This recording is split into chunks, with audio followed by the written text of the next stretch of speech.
Hello everyone, welcome again to the Roving Reporter channel. Yes, I'm the Roving Reporter here, and last video we talked about Wordwall, and I walked you through some of the features of this great tool, and I wanted to tell you a bit more about how we can use Wordwall and Quizlet.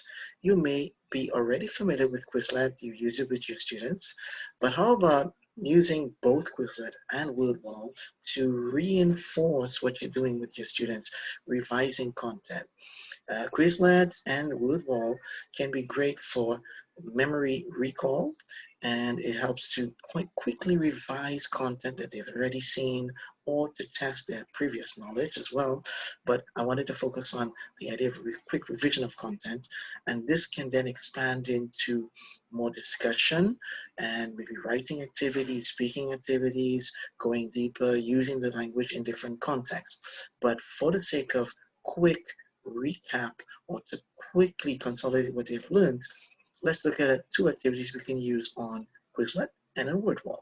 Before we get into it, remember that Quizlet is a flashcard kind of platform where you can put on one side of a card your word, your concept, whatever you want the students to practice, and on the other side you can put a definition, you can put the translation, you can give it and put it in a sentence, you can maybe focus on pronunciation, whatever is your goal. So using those same flashcards and the content on the flashcards, you can take that content and move it to Wordwall, and you could do a quick matchup. You could do, a balloon drag and drop. You could do other. You could use other switch, and you could switch to other templates that could give students another opportunity to consolidate that learning. And the same, this will be in the same class or in a different class, because we want to go back and focus on spaced repetition. Remember, the importance of spaced repetition.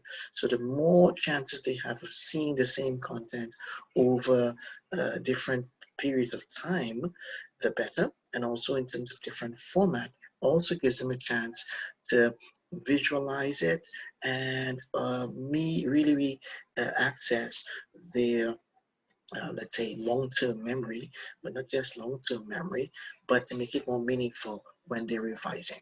Okay, so let's take a look at what I'm talking about. Ready? Here we go. Right, so this is Quizlet, as I mentioned to you already. It has what we call flashcard features you write in. It's very intuitive. You can type in your words and definitions. Once you're on the internet, it does also help if you can give you quick definitions if you're looking for definitions, and you can also upload pictures or images that are available. If you want to include your own pictures, then you need to create an account, which is a teacher-based account. And it's not the free one, but a premium account. But our focus here is on using the flashcard and then moving to Wordwall. Okay, so as you can see, I've just created a few. This activity is working on what we call binomials. All right, and it's like the opposite, this and that, here and there, black and white, rock and roll, and so on. Those are binomials, but these are binomials related to opposites. So if you have the plus, you have, of course, the minus. So the plus and the minus of something. You have another example, the ups and downs, right? So what are the ups and downs, right? We can say. You can also talk about the pros and cons, a classic. So this activity, of course, is working on these expressions to show opposites. And also, they're working on getting students more possibilities. So rather than just using the pros and cons all the time, they could use the ups and downs. They could use, as I said here, you see, what advantages and disadvantages. They could use the what we call maybe the benefits, the positive and negative, the benefits and the drawbacks. Yeah, it's another nice way of talking about pros and cons. So an activity like this gives us a chance to expand their vocabulary and to revise this vocabulary. So I've just done that with them using flashcards, and I go now to the same thing, but I now use it on Wordwall, so I use different templates. Here I'm using the match-up template, but I could do a quiz, I could do a game show, I could do a maze chase, I could find a match, and so on. So it allows me to switch the template but maintain the content and make it much more fun and give students another chance again to reinforce what they have just learned. So just quick demonstration, let's use the matchup and see what it looks like. So this is what it looks like. You see, so I have my topics on top here, and I need to put them according to the appropriate combination. So you have there the ups. Oops, sorry. There you go. You see, so I got to be very quick because there's a time and all of that.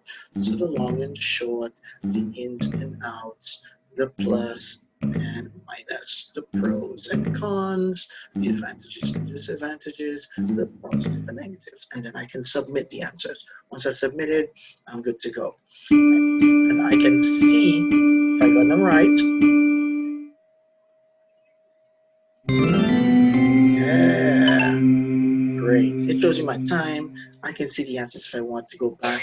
But then this is important because I get a chance to review content with them. All right. So I think that is basically what I wanted to show you about Wordwall. Yes, so as I was saying, Wordwall and Quizlet, or Quizlet Wordwall, however you want to work with them, they can be very useful because again, you want to give students a chance to not just memorize, of course, we can do visual content, but this would be the first step.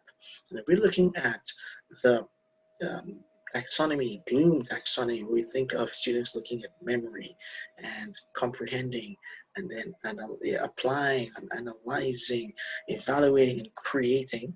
Of course, we're going to go to different levels of knowledge. So this is just the first level, but I could expand that asking them to create their own sentences using these different binomials as I gave in the examples to explore the language even more and deepen their learning. Okay, so that's it. Remember to hit the like button if you really enjoyed this video and the suggestion to use Quizlet and Wordwall. Any other suggestions are more than welcome. This is actually a suggestion from one of my lovely followers, Miss Ramachan. Hey, thank you, Priscilla. And well, also don't forget to press the bell to get notifications of future videos. Okay, that's it. I'm the roving reporter. Bye bye. See you very soon.